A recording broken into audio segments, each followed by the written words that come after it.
Your kind disgusts me. Another dirty criminal crawling out from that black skin. Officer Ryan Blake's words sliced through the parking lot as he drove Malcolm White's face into the pavement. The 16-year-old's cheekbone cracked. Blake's knee crushed his spine. "I paid for this," Malcolm gasped. Blake twisted his arm. "Sure you did. Lying's in your blood." Malcolm's receipt scattered in the wind. His MIT letter crumpled beneath Blake's boot. Blood pooled on asphalt. 20 people watched. Phones up. Nobody moved. Malcolm's phone buzzed. Dad calling. Then, everything stopped. Tires screamed. A vehicle skidded to a halt. Doors flew open. Multiple footsteps. Fast. Urgent. Blake looked up. His smirk died. Whatever he saw made his hand release Malcolm's neck. Made him stand. Made his face go white. Have you ever wondered what could make a cop look that terrified? Drop a comment. What's the wildest injustice you've seen? Stick around. This twist changes everything. 30 minutes earlier, Malcolm White was just a kid shopping for his sister's birthday. Riverside Mall buzzed with Saturday afternoon energy. Malcolm walked through the clothing store holding up a pink hoodie. He texted his mom a photo. "Lily's gonna love this, right?" His phone lit up with a reply from someone labeled NW. "On my way, son. Be safe out there." Malcolm smiled and pocketed his phone. He grabbed the hoodie, added a matching scarf, and headed to checkout.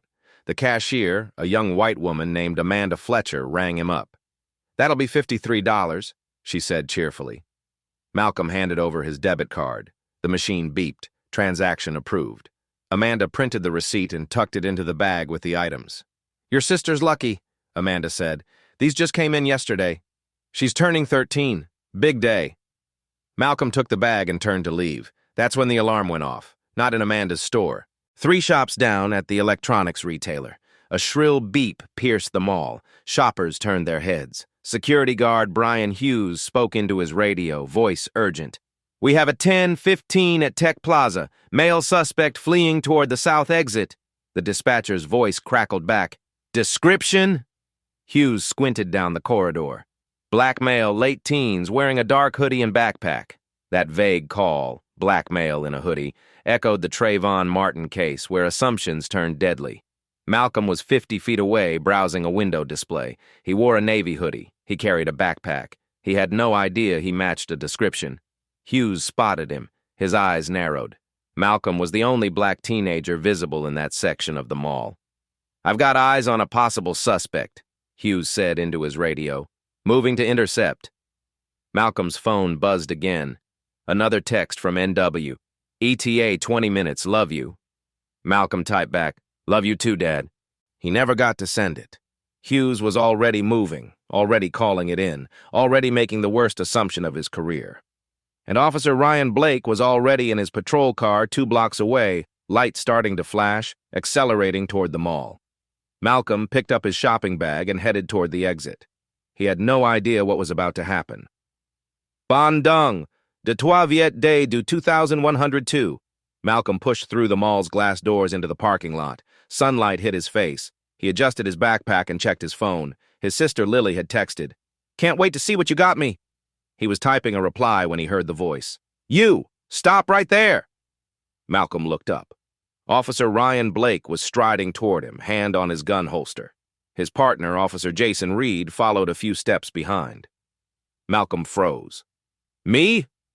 Don't move." Blake closed the distance fast. "Put your hands where I can see them." Malcolm's stomach dropped. He raised both hands slowly, phone in one, shopping bag in the other. "Officer, I think there's been a mistake. I said don't move." Blake grabbed Malcolm's shoulder and spun him around. "Empty your pockets, now." "I just bought—" "Now!" Malcolm's hands shook as he complied. He pulled out his wallet, his keys, his phone. Blake snatched them, shoving Malcolm against a parked car. The metal was hot under Malcolm's palms. "What's in the bag?" "A hoodie and a scarf. For my sister's birthday. I have the receipt right." Blake ripped the bag open. He pulled out the pink hoodie, inspected it like it was stolen goods, then tossed it on the ground. The scarf followed. He grabbed the receipt, glanced at it for maybe 2 seconds, then crumpled it in his fist and dropped it. "Anyone can fake a receipt." Malcolm stared in disbelief. "What? No, that's real. The store clerk can confirm." "Sure she can." Blake's voice dripped with sarcasm. He turned to Reed. Check his ID. Reed picked up Malcolm's wallet, pulled out his driver's license and student ID. He studied them both carefully. Malcolm White, age 16, Riverside High School. Reed looked up. Blake, he's got an honor roll sticker on this. Blake didn't even glance at it. So? Honor roll kids steal too. A crowd was forming now, shoppers coming out of the mall drawn by the commotion. Phones started rising, at least 19 or 20 people watching, recording everything. Malcolm could feel every eye on him. His face burned with shame. I didn't steal anything. Please just check the security footage inside. You'll see. Turn around, Blake ordered. Sir, if you just... I said turn around. Blake grabbed Malcolm's arm and yanked him, slamming his chest against the car hood. The impact knocked the breath from his lungs. Hands behind your back! Malcolm obeyed. His heart hammered against his ribs. This wasn't real. This couldn't be happening. Not to him. Not for buying a birthday present. Mom's words rang in his head. Always come home safe, baby. Blake kicked Malcolm's feet apart. Spread your legs! Officer, I have done nothing wrong. Shut your mouth. Blake began patting him down, rough and aggressive, hands running down his sides, his legs, checking his waistband, his ankles, all of it visible to the growing crowd, all of it humiliating. Someone in the crowd muttered, Jesus, is that necessary? Blake ignored them. He pulled Malcolm's backpack off and unzipped it. Books spilled out onto the pavement, a calculus textbook, spine broken from use, a copy of The Souls of Black Folk for English class, a binder full of notes, a folder labeled MIT Application Materials. Blake picked up the folder, opened it. Inside was Malcolm's acceptance letter, the one his mom had cried over, the one that represented 4 years of straight A's, volunteer work, leadership positions. MIT, huh? Blake held it up, voice loud enough for everyone to hear. What'd you do, steal the acceptance letter too? A few people in the crowd laughed. Not many, but enough that Malcolm heard it, enough to make his stomach twist. Malcolm's eyes stung. That's mine. I earned that. Sure you did. Blake tossed the folder aside like trash, pages scattered in the breeze. Malcolm watched his future blow across the parking lot.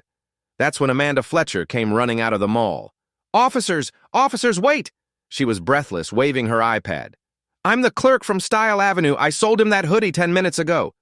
Blake barely looked at her. Ma'am, step back, but I have the transaction record right here. Amanda thrust her iPad forward, showing the time-stamped receipt. Malcolm could see it from where he stood. Clear proof. See?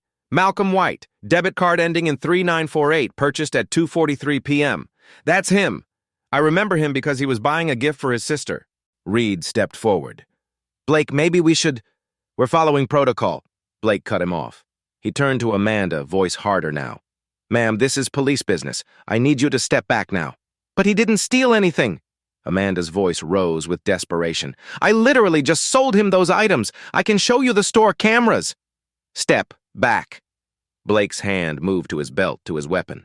Amanda hesitated, fear crossing her face. Then she retreated. But she didn't leave. She stood at the edge of the crowd, iPad clutched to her chest, shaking her head, tears forming in her eyes. Malcolm caught her eye. Thank you, he said quietly. Thank you for trying. She nodded, one tear spilling over. Blake's radio crackled. Unit 43, what's your status? Blake keyed his radio. Suspect detained, requesting backup for transport. Backup en route. Be advised, dispatch report suspect may be armed. Malcolm's blood went cold. His whole body went numb. What? I'm not armed. I don't have a weapon. Blake's hand went to his gun. Get on the ground, now! I'm not armed! On the ground! Blake drew his weapon. The gun came out of its holster in one smooth motion. The crowd gasped. Several people screamed. Reed's hand went to his own gun, but he didn't draw it. His face showed clear discomfort. Malcolm dropped to his knees, hands raised high above his head. Please don't shoot, I'm not resisting. I don't have a weapon, please! Face down! Hands behind your head! Malcolm lowered himself onto the asphalt. The concrete was hot against his cheek, rough. Tiny pieces of gravel pressed into his skin. He laced his fingers behind his head, trying not to shake. Mom's words again. Keep your hands visible. Say yes, sir. Come home safe. He was trying. God, he was trying. Blake holstered his gun and dropped his knee onto Malcolm's back, hard, all his weight. The air rushed out of Malcolm's lungs. He couldn't expand his chest. "I can't breathe," Malcolm gasped. "Stop resisting!" Blake pressed down harder. "I'm not resisting!" Malcolm's voice came out strangled, desperate. "I can't breathe!" "Then stop talking!" Blake grabbed Malcolm's right arm, wrenched it back at an unnatural angle. Something in Malcolm's shoulder popped. Pain exploded down his arm. Voices erupted from the crowd. "He's a kid! Check the receipt! This is wrong!" A white mom whispered to her daughter, "This is messed up!" But the phone stayed up. 20 cameras recording, 0 people physically intervening. Malcolm's phone, lying on the ground near his head, started buzzing. The screen lit up. Dad calling. It rang and rang and rang. Nobody answered it. A second patrol car pulled up, lights flashing red and blue. Sergeant Kenneth Graham stepped out, along with 2 more officers. Graham walked over, taking in the scene. "What do we have?" Blake, still kneeling on Malcolm, said, "Suspect matching description from the electronics store theft. Detained him as he was leaving the mall." Graham looked down at Malcolm, then at the scattered shopping bags and papers. He picked up the crumpled receipt, smoothed it out, read it carefully. "This receipt's from today, time-stamped 20 minutes ago." "Could be forged," Blake said. Graham's eyebrows rose. "Forged in 20 minutes? It's possible." Graham crouched down, looked at Malcolm's face. Blood had started to trickle from Malcolm's nose. "Son, what's your name?" "Malcolm White," Malcolm managed to whisper. "I'm 16. I'm a student at Riverside High." Graham picked up Malcolm's student ID from the ground. He studied it carefully. "Honor roll? 4.0 GPA?" He looked at Blake. "You pat him down?" "Yes, sir. Clean, no weapons." "Any contraband in his bags? School books, papers, college stuff?" Graham stood up slowly. He looked at the crowd, at all the phones recording, every angle covered. He looked at Amanda Fletcher, still holding her iPad with trembling hands. Then he looked back at Malcolm, still pinned under Blake's knee. For a moment, the sergeant seemed to consider something. His face showed conflict. Malcolm felt a flicker of hope. Maybe this would end here, maybe. "Bring him in for questioning," Graham said. "Better safe than sorry." The hope died instantly. Blake hauled Malcolm to his feet. Malcolm's shoulder screamed in pain. His legs almost gave out. Blake steadied him roughly, then pulled out his handcuffs. "You have the right to remain silent. Anything you say can and will be used against you in a court of law." The metal cuffs clicked around Malcolm's wrists. Cold, tight, too tight. Each click echoed in Malcolm's ears like a gunshot. The crowd's reactions split down the middle. Some shouted protests. "This is racial profiling. Let him call his parents. Check the security cameras first." Others stood silent, uncomfortable but unwilling to speak. A middle-aged white man near the back said quietly, "The officers are just doing their jobs. If the kid didn't do anything wrong, it'll get sorted out."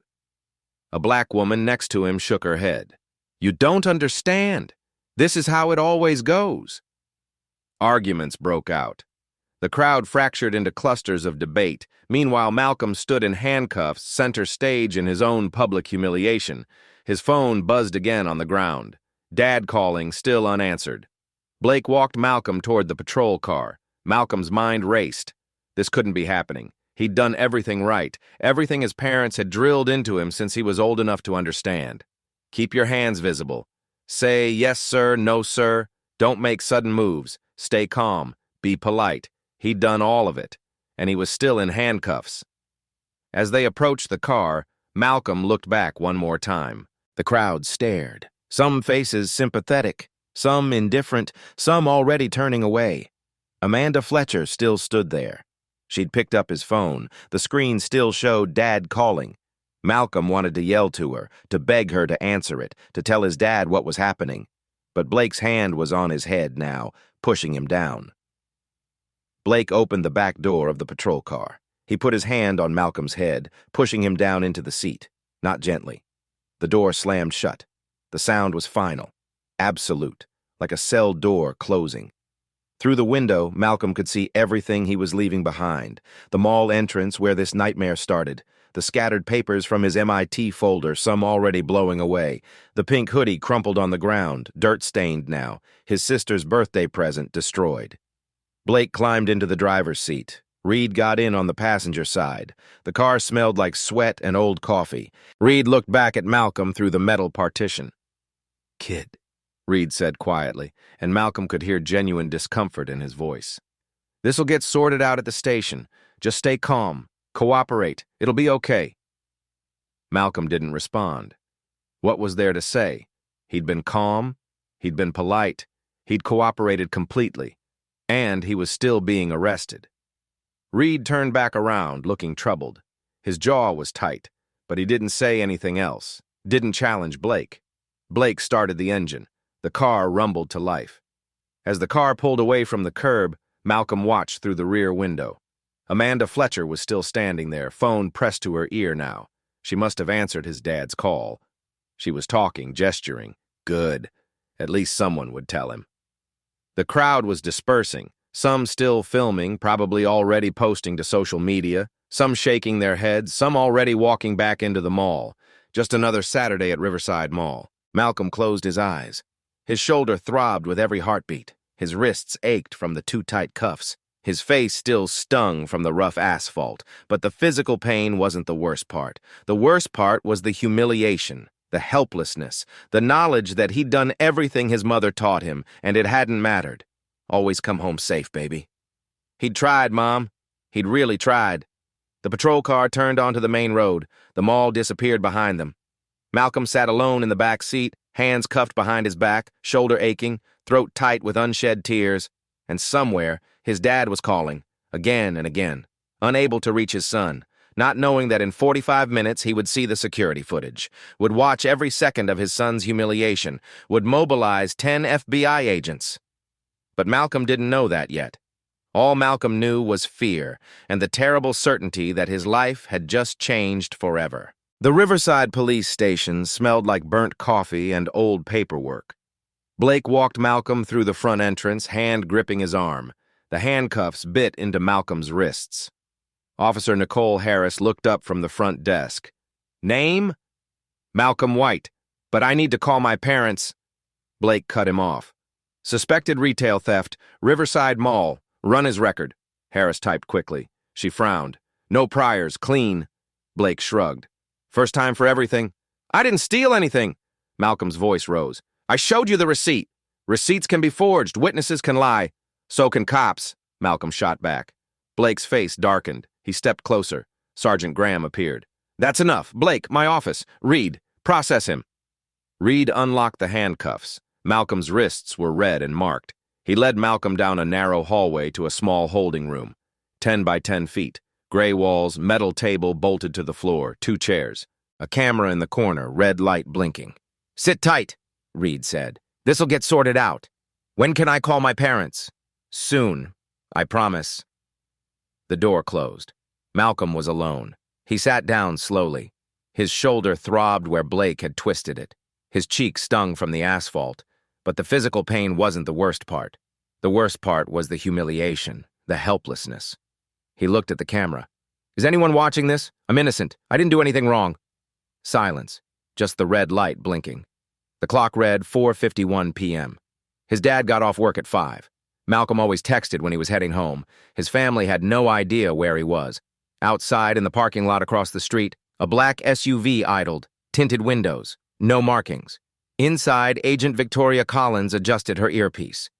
"We have visual. Subject is inside." Agent Stephen Phillips checked his tablet. "Director White's ETA is 8 minutes. He's watched the mall footage. All of it." "How bad?" "Bad. His kid got slammed face first into concrete, knee to the back, the whole thing." Collins's jaw tightened. "The officer?" "Blake. Same guy with 2 excessive force complaints last year, both dismissed." "Not this time." "What's the play?" "We wait for the director's signal. He wants to handle it personally first. If it escalates, we move in. 10 agents standing by." Inside the interrogation room, Malcolm stared at the walls. He thought about his mother's talk, the one she'd given him when he turned 13. "You're black in America. The rules are different. You're twice as likely to be stopped, 3 times as likely to be arrested, 10 times as likely to be hurt. So you be careful, you be polite, you come home safe." He'd been careful, he'd been polite, and he was still here. Malcolm looked at the camera again. "My name is Malcolm White. I'm 16. I'm a student at Riverside High. I have a 4.0 GPA. I got accepted to MIT. I bought a hoodie for my sister's birthday. That's all I did. His voice cracked. The door opened. Reed came back with a clipboard. Malcolm, we pulled the security footage from the mall. Malcolm jumped up. And? Reed hesitated. You weren't near the electronics store during the theft. You were in a completely different section. Relief flooded through him.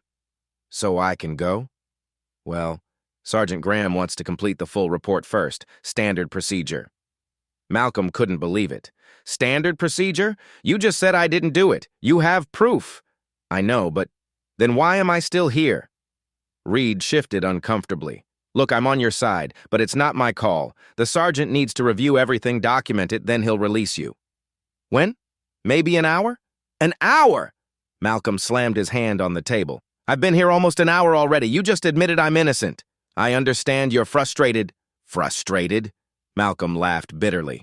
I got thrown to the ground in front of 50 people. Your partner called me a criminal. He knelt on my back while I couldn't breathe. My MIT letter is scattered across a parking lot. And you want me to wait another hour? Reed looked pained. I'm sorry, just be patient. Please. He left. Malcolm stood shaking. He wanted to scream, to flip the table, but he couldn't. Because that would make him the angry black man they expected. That would end up on camera, used as evidence against him. So he sat back down, forced himself to breathe. In Graham's office, Blake stood at attention. This doesn't look good, Blake. We responded to a call, the description matched. Black male, hoodie, backpack. Graham looked up. Dude, that matches half the teenagers in this county. Blake bristled. I made a judgment call. Your judgment call is all over social media. Graham turned his monitor around. The screen showed multiple posts, Twitter, Instagram, TikTok, all showing Blake's knee on Malcolm's back, the crowd yelling, the scattered papers. #Riverside Mall was trending. #Justice for Malcolm had over 10,000 tweets. Blake's jaw tightened. So what? We did our job. Did we? Graham closed his laptop. The kid had a receipt. The clerk vouched for him. Security footage confirms his story, and you still brought him in. Better safe than sorry. Or better scared than accountable? Graham leaned forward. You drew your weapon on an unarmed teenager. Dispatch said he might be armed. Based on what? A security guard who pointed at the first black kid he saw? Blake's face reddened. I don't care what you appreciate. Graham stood. You know what this looks like? The optics are fine. Graham stared at him. Fine. I'm finishing this report, releasing the kid with an apology and hoping this doesn't become a lawsuit. Blake scoffed. The kid'll be fine, Sarge. Dude's got MIT. This'll just be his wild college story. Graham's voice went cold. Get out of my office. Sir, get out. Blake left. Graham sat alone, staring at his screen, at the video of Malcolm's face pressed against asphalt, at the boy's terrified eyes. Outside, Collins whispered into her earpiece. Director's en route. He's seen the body cam. It's damning. Phillips nodded. How long? 6 minutes. He's furious. Graham's phone rang. Sergeant Graham. He listened. His face changed. What? When? He glanced at the door. How many? A pause. Understood? I'll be right there. He hung up slowly. FBI in his lobby. Right now. For a shoplifting case? What the hell was going on? In the interrogation room, Malcolm had his head on the table. The metal was cold against his forehead. He was exhausted, so tired of fighting, so tired of proving himself. The clock ticked to 4:59 p.m. Outside, the SUV's doors opened. 10 figures in tactical gear stepped out, moving toward the entrance. Inside, Malcolm didn't move. He had no idea everything was about to change. No idea that FBI was about to become the most important acronym of his life. His door remained closed, but in the lobby, the front doors were opening, and what happened next would flip everything upside down. The front doors burst open. 10 agents and Navy FBI windbreakers flooded the lobby. Tactical gear, weapons visible. Officer Harris stood. Can I help you? Agent Victoria Collins stepped forward. FBI, we're here for Malcolm White. Harris blinked. On what grounds? We don't need grounds. Where is he? Sergeant Graham rushed out. What's going on? Collins showed her badge. Special Agent Collins, FBI. This facility is under federal observation. Where is Malcolm Alexander White? He's a suspect in a shoplifting case. He's not a suspect. He's a minor under federal protection. You're holding him illegally. Blake stepped forward. Federal protection? For a shoplifter? Collins locked eyes with him. You're Officer Blake, correct? Yes, ma'am. We'll talk. But first, where is Malcolm White? Graham swallowed. Holding room. North corridor. Collins signaled 2 agents. Phillips, Stewart, get him. They moved immediately. Blake tried again. This is local jurisdiction. Was, Collins corrected. When you detained a minor without cause and denied him counsel, this became federal. Your jurisdiction ended. She pulled out a tablet. This is mall footage. Want to watch? The video played, Blake slamming Malcolm down, knee on his back, Malcolm gasping. The ignored receipt. Amanda dismissed. MIT papers scattering. Graham went pale. Blake went red. We responded to a call. You racially profiled. Collins cut him off. The suspect was white, 20s. Your description was black male, hoodie, backpack. That's 40% of teenagers.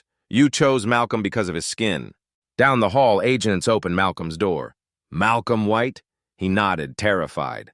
Agent Phillips showed his badge. FBI, you're safe. Come with us. What's happening? You're not in trouble. We're getting you out. They led him to the lobby. Malcolm froze when he saw it. 10 federal agents. Graham looking pale. Blake looking scared. Collins turned. Malcolm, are you injured? He touched his cheek. My shoulder, my face. But I'm okay.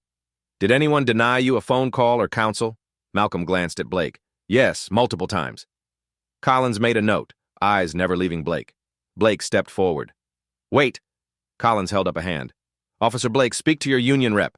Everything you say is being recorded for federal investigation. Blake shut his mouth.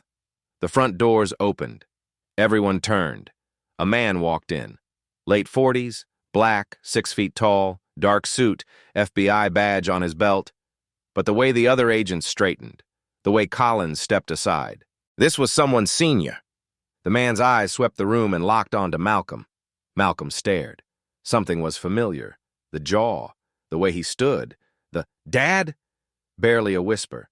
The room gasped. The man crossed the lobby in 3 strides, hands on Malcolm's shoulders, scanning for injuries. Are you okay? Did they hurt you? Malcolm couldn't speak. The man hugged him tight, quick but fierce, then turned to face the room. His voice changed, commanding. I'm Director Nathan White, FBI Regional Bureau. Pause. And this is my son. Complete silence. Malcolm's mind spun. Director. His dad worked in federal administration. He'd never asked details. Nathan kept his hand on Malcolm's shoulder. 48 minutes ago, my son's phone stopped moving. I have a tracking app, standard for federal agents' families. When I saw his location at this station, I pulled the mall footage myself. He looked at Blake. I watched everything. The stop, the search, the force. The denial of rights. His voice was controlled but furious underneath. My son was buying a birthday gift, had a receipt, a witness, did nothing wrong. Yet he was thrown down, handcuffed, detained. Graham tried to speak. Director White, we responded to a theft. You racially profiled a teenager. Nathan pulled out his tablet. Original dispatch, black male, late teens, dark hoodie, backpack. That's meaningless. Guard Hughes pointed at my son because Malcolm was the only black teenager visible. He swiped screens. Here's the actual suspect. White male, early 20s, red hoodie, no backpack, left 6 minutes before Malcolm was approached. He showed them. Malcolm was 50 yards from the theft. Different store. With receipt. With witness. Blake didn't care. He saw a black teenager and assumed guilt. Blake went white. Nathan turned to Malcolm, voice softer. Son, for the record, did Blake read your rights before detaining you? Not until he was handcuffing me. After he'd already searched me and thrown me down? Did he ask consent to search? No. Did you request a phone call? Multiple times. He said I'd get one at the station. I never did. Nathan nodded. Agent Collins, play the full footage. Collins connected to the wall TV. The video played everything. Malcolm shopping, smiling, paying. Amanda giving the receipt. Malcolm walking out, unaware. Blake approaching with immediate aggression. No questions. Just assumption. Malcolm raising hands, trying to explain. Blake grabbing him, slamming him. The rough search. Scattered books. The MIT folder. Blake mocking it. Crowd laughing. Amanda running out with her iPad. Blake dismissing her, Blake drawing his weapon, Malcolm on his knees, hands high, Blake forcing him face down, Blake's knee on his back. I can't breathe. Stop resisting. Malcolm wasn't moving, wasn't resisting. The knee stayed for 43 more seconds. The video ended. Silence. Some officers looked away. Some looked disturbed. Nathan let the silence sit, then spoke. Sergeant Graham, I watched my 16-year-old son get brutalized. Honor roll student, MIT bound, never had a detention. I watched him plead innocence while evidence was at his feet, ignored. I watched him be denied his rights, and I watched 50 people film it instead of help because they feared police. His voice hardened. This isn't bad policing. This is federal civil rights violation. It ends today. Graham's voice was weak. Director White, we were trying to do our jobs. Serve and protect who? You saw a black teenager and saw a threat. That's all it took. Nathan turned to Collins. I want statements from every officer involved. Body camera footage, dispatch recordings, mall footage preserved, everything. Official federal investigation. Yes, sir. Nathan turned to Blake, looked him in the eye. Officer Blake, you put your knee on my son's back while he begged for air. You mocked his achievements. You denied him a phone call. You drew your weapon on an unarmed teenager with a shopping bag and receipt. You violated his 4th, 5th, and 14th Amendment rights. Pause. Anything to say? Blake's mouth opened. I was following training. Your training taught you to racially profile minors? No, to ignore physical evidence. The description, Nathan's voice rose. Black male in a hoodie is not a description. It's a stereotype. You used it to justify assaulting my son. He addressed the room. This incident is under federal investigation. Officer Blake, you're suspended. Badge and weapon. Now. Blake looked at Graham. Graham looked at the floor. Now, Nathan repeated. Blake's hands shook. He removed his badge, set it on the desk, then his weapon, magazine out. Chamber cleared on the desk. The sound echoed. Nathan turned to Malcolm. Expression softened. Father returned. Let's get you out of here. Malcolm nodded, unable to speak. They walked to the exit. Nathan's hand on Malcolm's shoulder. Protective. At the door, Nathan paused, looked back. This doesn't end here. There will be accountability, real accountability, not just for Blake, but for every system that allowed this. Count on it. He and Malcolm walked out. The doors closed. Inside, nobody moved. Nobody spoke. Blake stared at his badge on the desk, his career ending before his eyes. Outside the station, Malcolm stood next to his father's car, shaking. Nathan kept his hand on Malcolm's shoulder. You're safe now. We're going to handle this. Dad, I didn't. I know. You did nothing wrong. Malcolm felt tears coming. He couldn't hold them back. Nathan pulled him into a hug. Let it out. Malcolm cried into his father's shoulder. All the fear, the humiliation, the anger poured out. After a moment, Nathan pulled back. Here's what happens next. We make sure this means something. Not just for you, but for every kid who doesn't have an FBI director for a father. What do you mean? You'll see. Come on. They walked back toward the station. Malcolm hesitated. I don't want to go back. You don't have to go in, but watch. Inside, FBI agents were everywhere, taking statements, reviewing footage, documenting everything. Nathan spoke to Collins. Status? All evidence secured. Body cameras, dispatch recordings, witness statements. Good. Bring them in. 5 minutes later, the doors opened. Amanda Fletcher walked in, eyes red. Mrs. Dorothy Preston followed, head high. Behind them, security guard Brian Hughes looked terrified. Nathan addressed the room. Thank you for coming.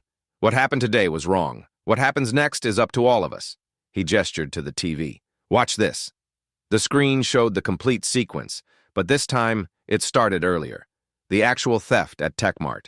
A white male, 20s, red hoodie, shoving electronics into a bag, face clear on camera, then Hughes on his radio, eyes scanning them all, passing over white teenagers, Asian teenagers, Hispanic teenagers, landing on Malcolm, the only black teenager visible. The video continued. Multiple angles, from above, from the side, from witnesses' phones. Devastating. When it ended, Nathan turned to Hughes.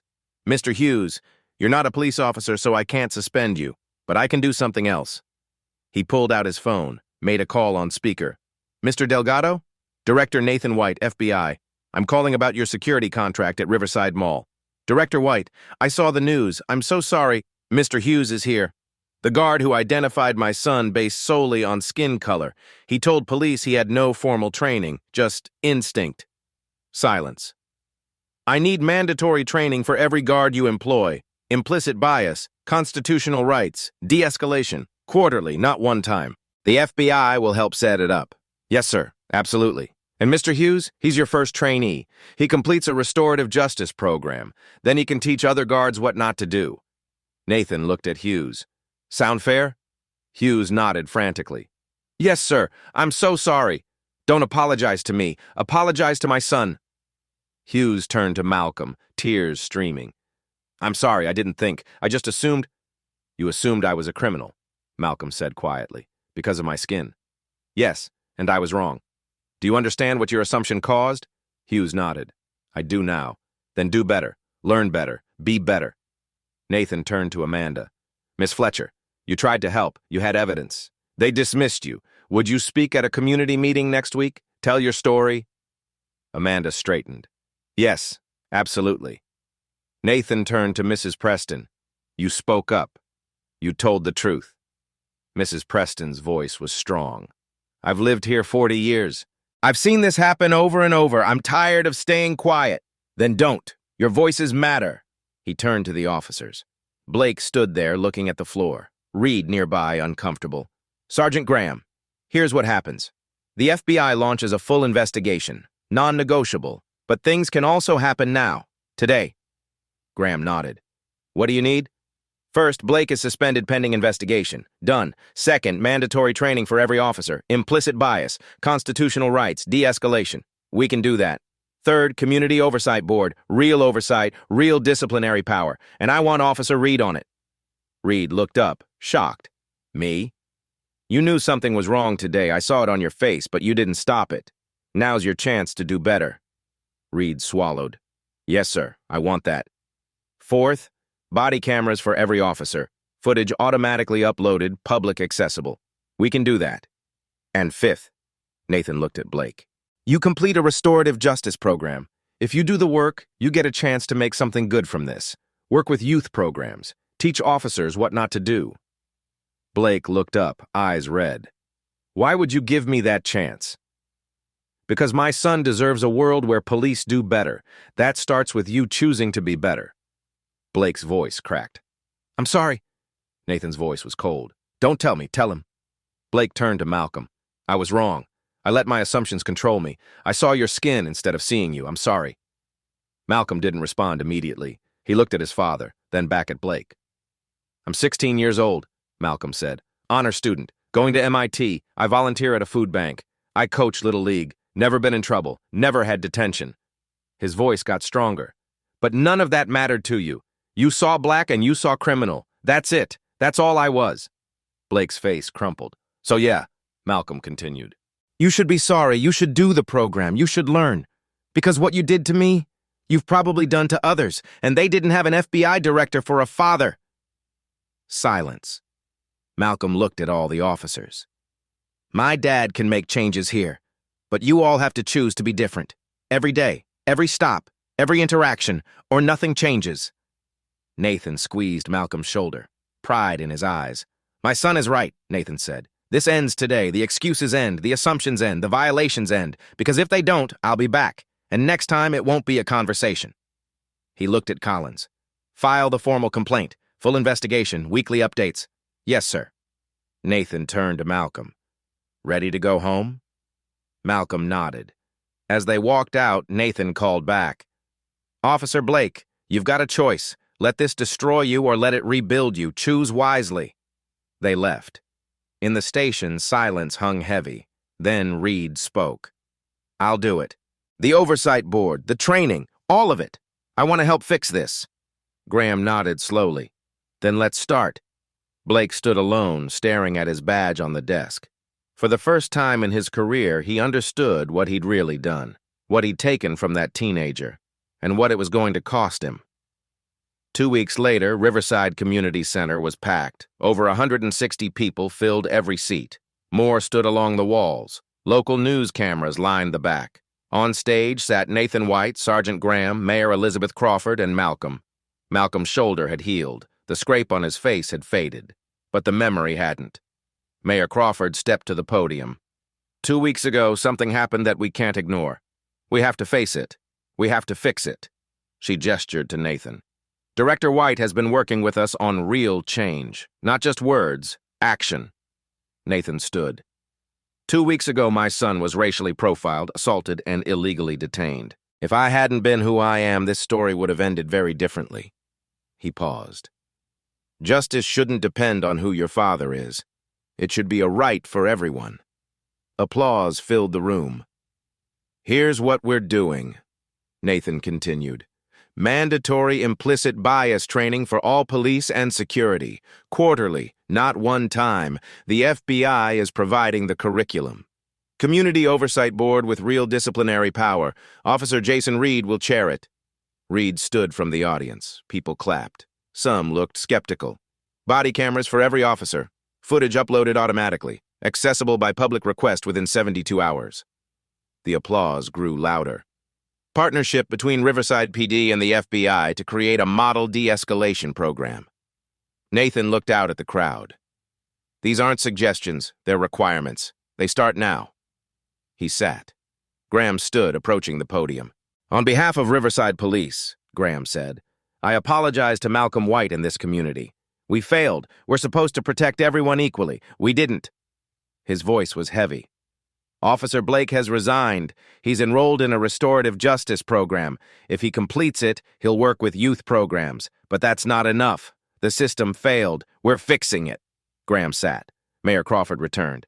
Malcolm, would you like to say anything? Malcolm stood. His legs felt weak.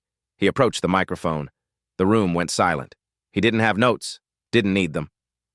I was just shopping, Malcolm began. His voice was quiet but steady. But they saw a threat. He looked around the room. Don't let that be your kid's story. Speak up like Miss Fletcher did. That was it. 6 seconds, 21 words, but the room exploded. Standing ovation. The simplicity hit harder than any long speech could. Amanda Fletcher in the third row wiped her eyes. Mrs. Preston stood, fist raised. Mayor Crawford returned to the mic. There's something else you should know. Malcolm's story has gone viral.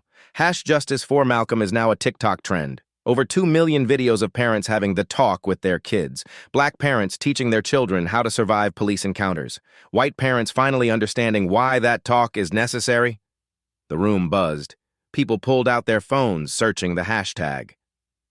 This conversation is happening in living rooms across America, Crawford continued. Because of what happened here. Because Malcolm spoke up. Because Miss Fletcher spoke up. Because all of you are speaking up.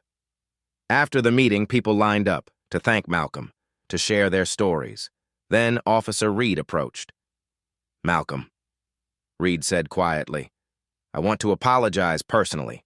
I should have done more that day. I knew it was wrong, but I didn't stop it. Malcolm looked at him. You were uncomfortable, I could see it. But uncomfortable isn't the same as doing something. Reed nodded. I know. That's why I'm on the oversight board. I want to make sure this never happens again. He extended his hand. Malcolm looked at it, looked at his father. Nathan gave a small nod. Malcolm shook Reed's hand. Then let's work together, Malcolm said. Reed's eyes were wet. Thank you. I won't let you down. As Reed walked away, Nathan put his arm around Malcolm. I'm proud of you, Nathan said. For what? For shaking his hand. That took courage. Malcolm watched Reed talking to community members. He seemed like he meant it. Maybe he did. Maybe he won't follow through. But you gave him the chance. That's what matters. Across the room, a teenage girl approached. She was filming on her phone. Malcolm, I'm doing the TikTok challenge. Can I ask, what would you tell other kids who look like you? Malcolm thought for a moment, then looked directly at her camera. Don't let anyone make you feel like you don't belong. You do. And when they try to make you small, stand tall anyway. The girl smiled, tears in her eyes. Thank you. She walked away, already posting the video. Nathan squeezed Malcolm's shoulder. That's going to get 1 million views. Good, Malcolm said. Maybe it'll help someone. This is what transformation looks like. Not perfection, progress, not revenge, restoration. One choice at a time, one person at a time, one viral video at a time. 3 months later. Malcolm stood in his MIT dorm room unpacking boxes. He pulled out the navy hoodie, The same one from that day. He'd washed it, kept it. His roommate walked in. "Nice hoodie. Where'd you get it?" Malcolm smiled. "Long story. Remind me to tell you about the day I learned the difference between power and justice." Officer Blake completed his restorative justice program. Now he speaks at police academies about implicit bias, his own story, his own shame, his own growth. Officer Reed chairs Riverside's oversight board. Real change is happening, slowly but happening. The mall's new security protocol has been adopted by 19 shopping centers nationwide. One moment of injustice became a catalyst for systemic change. So here's the question. Have you ever witnessed power crumble in the face of truth? Justice shouldn't depend on who your father is. It should be a right for everyone. If this story moved you, hit subscribe. Share it with someone who needs to hear it. Drop a comment. What's one action you'll take to stand up against injustice? Because change doesn't start with luck. It starts with us.